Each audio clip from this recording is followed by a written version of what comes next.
In 1893, a young Indian lawyer named Mohandas Karamchand Gandhi traveled to South Africa for work. On the night of June 7, he was sitting in a first-class train compartment with a valid ticket heading to Pretoria. But because of the color of his skin, a white man demanded that he leave. Gandhi refused. Moments later, he was forcibly thrown off the train at Pietermaritzburg station and left in the cold. That night, as he sat on the platform, shivering and shocked, Gandhi made a promise. He would fight injustice, not with violence, but with truth and courage. That moment started a journey that would lead to the freedom of an entire nation.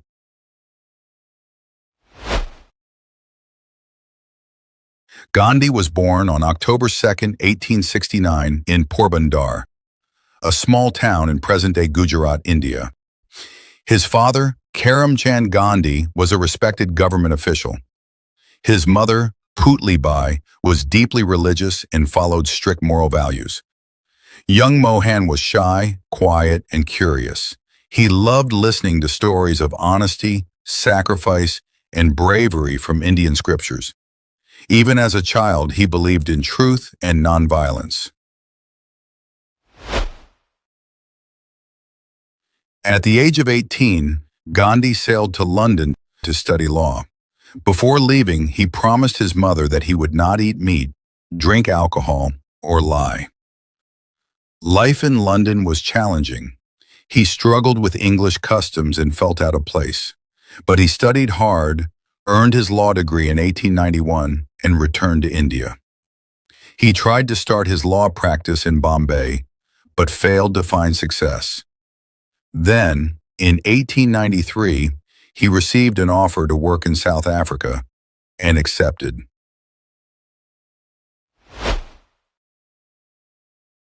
In May 1893, Gandhi arrived in Durban, South Africa.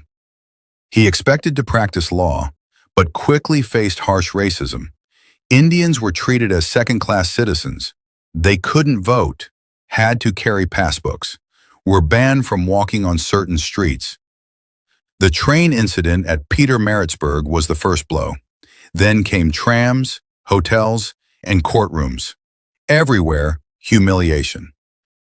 Gandhi realized, the law alone cannot help us. We must awaken our souls. He launched Satyagraha, Truth Force. It meant peaceful resistance without hatred. In 1906, when the South African government forced all Indians to register with fingerprints, Gandhi called for mass civil disobedience. He led marches, burned passbooks, accepted jail.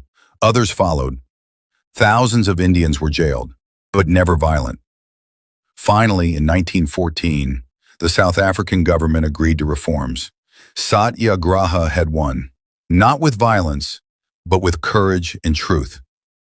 With his mission complete, Gandhi returned to India.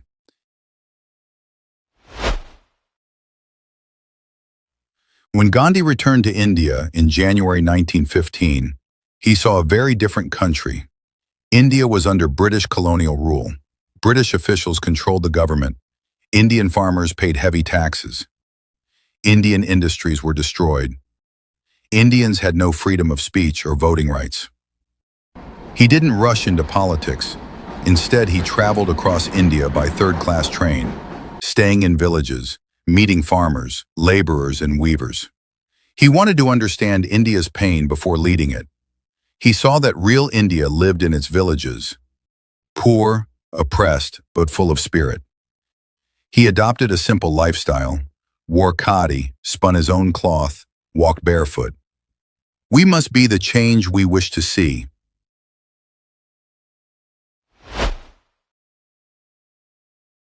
In 1917, Gandhi went to Champaran, Bihar. There, British landlords forced poor farmers to grow indigo and sell it at fixed prices. Farmers were starving. Gandhi stayed, gathered facts, spoke to villagers, and launched a peaceful protest. The British tried to arrest him, but public support was too strong. Finally, they gave in. Conditions improved. Next, in Kedah, Gujarat, during a famine in 1918, Gandhi supported farmers who couldn't pay taxes. Through peaceful resistance, the British suspended tax collection. These two victories made Gandhi a national leader.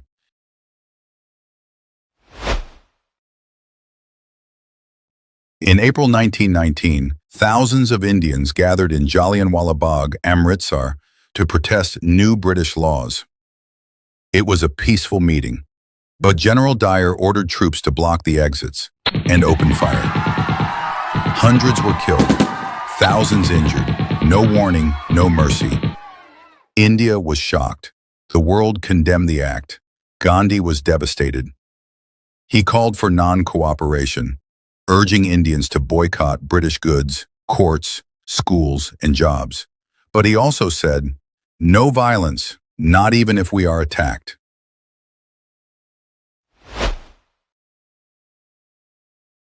Gandhi now led India's freedom movement.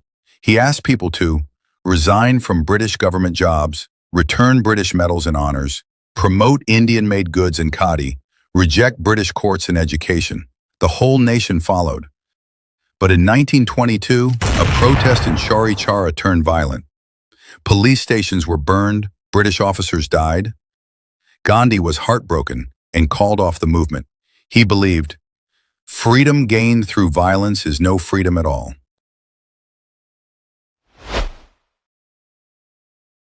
The British taxed even salt, something essential for all Indians. In March 1930, Gandhi walked 240 miles from Sabarmati to Dandi with 78 followers. He picked up salt from the sea, breaking the law. It sparked mass protests across India. Thousands made salt. Thousands were jailed. This time, the world watched. Photos of the march appeared in newspapers worldwide. Gandhi had shown that one act of courage can awaken a nation.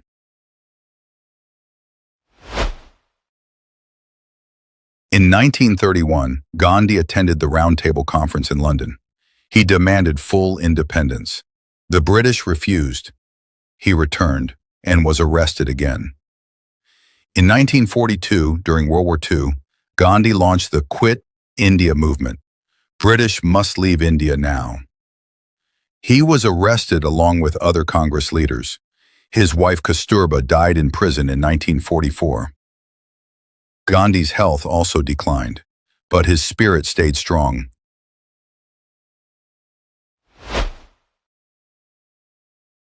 After long struggle, sacrifice, and unity, India gained independence on August 15, 1947. But freedom came with partition, India and Pakistan. Religious violence broke out. Over 1 million people died. Gandhi didn't attend celebrations. He went to Calcutta and Delhi, fasting to stop the bloodshed. People listened. Riots stopped. He was now called the father of the nation, but he refused titles. He just wanted peace. On January 30, 1948, Gandhi walked to his evening prayer in Delhi. A man named Nathuram Godse stepped forward and shot him. Gandhi fell. India lost its Mahatma, the great soul. The world mourned. Flags were lowered in London. Millions wept in India. World leaders paid tribute. But Gandhi left behind no wealth, no position, no army. He left an idea. That one person, with truth and courage, can change the world. Mahatma Gandhi showed us that peace is stronger than war, that silence can shake an empire, that truth never dies. He was, and will forever remain, Mahatma Gandhi.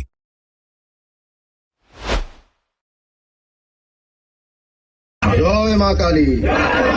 Suhrawardy जैसे कसाई का जवाब में सिर्फ एक कसाई दे सकता है।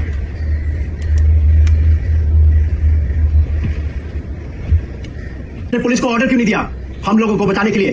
क्योंकि कैलकाटा कॉर्पोरेशन की गाड़ियों में मुस्लिम लीग के दंगई घूम रहे हैं और पुलिस की गाड़ी नेशनल गार्ड के लिए खाना और केरोसिन बांट रही है। दिल्ली में बैठे चंद लोग ना पूरे देश का भविष्य दांव पे लगा रहे हैं। यहाँ कलकत्ता में अपनों की लाशें बिछी पड़ी हैं। दिल्ली से कोई आया बचाने के लिए? क्यों आएगा? क्या आज बेउमर हिंदू मरता है तो मरे, पर मारे नहीं। यही बोलता है ना गांधी, हमें हमसे ज्यादा अच्छे से जिन्ना जानता है।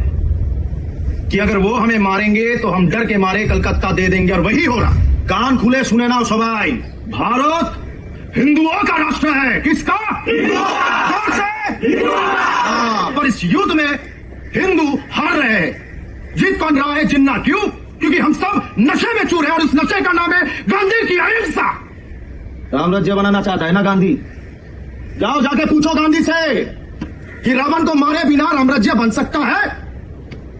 तो अब क्या करना होगा? अब लड़ना होगा, शत्रु का पूर्ण विनाश करना होगा। मैंने मां काली के सामने शपथ ली है कि मैं लड़ूंगा। कौन कौन है मेरे साथ? क्या अमर होंगे? मैं लड़ाऊंगा। और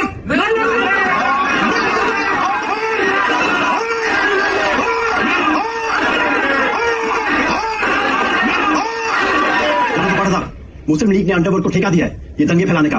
कारों पर नेशनल गार्ड से 1000 लोग इनके साथ जुड़े हैं, बंदूक और भालों के साथ। और हम कितने हैं? मुट्ठी भर भी नहीं। जो है वो भी बिना बंदूकों के। कैसे होगा? होगा अमोर, होगा। सारे हिंदुओं को जोड़ना होगा। सिख, यूपी, जैन, बिहार के यादव नहीं जुड़ेंगे। वो कहते हैं ये बंगालियों का मसला है। मतलब बंगालियों का मसला है? बंगाल क्या भारत से अलग है? इसलिए तो कट रहे हैं हम लोग यहाँ पर। गुरु गोविंद सिंह जी की थे हिंदू, सिख या मराठी। जैसे गुरु गोविंद सिंह जी ने पूरे भारत से 5 प्यारे चुने थे ना, वैसे जोड़ो सबको।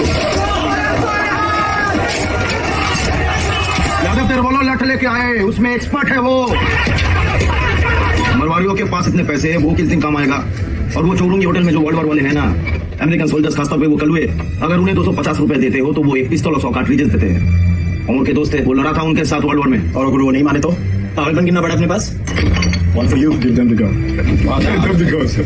Wow. Nice. ये भी मत भूलो हमारे पास उनके जितने हथियार नहीं है, पर हमें बम बनाना आता है। बम हमारा असली हथियार होगा, बम। और ये रेड क्रॉस के बैचेस है, सभी ने लगा लो पुलिस से बचने के लिए। দাদা সর্বনাশ হয়ে গেছে। কি হয়েছে? আমাদের মা বোনেদের ওরা ঘিরে নিয়েছে। তুমি কিছু করো। চোরের বাচ্চা, সময় এসে গেছে। बस एक बात याद रखना, अगर उन्होंने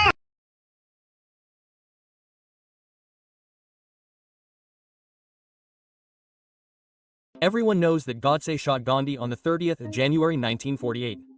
But what happened after that? Within 3 hours of Gandhi's death, all the details of Godse's name, address, caste and that he was a Chitpavan Brahmin reached Bombay presidency. After this, Gandhi's non-violent supporters started a riot similar to the 1984 Sikh riots. Massacre of Chitpavan Brahmins. According to Ashokal newspaper, 1,500 Brahmin houses were burnt in 400 villages of Satara district that very night. People with Chitpavan Brahmin surnames were selectively killed. A school in Panchgajani, a mill in Sangli and a famous studio in Kolhapur were burnt just because their owners were Chitpavan Brahmins. When Central Province Home Minister D.P. Mishra got many Congress leaders and workers arrested, pressure was exerted from the party to release these rioters. Medical doctor Narayan Savarkar was dragged out of his house by a mob of non-violent Gandhians and stones were pelted on him until he died. The government very cleverly covered up this genocide. Sources of my information in the description.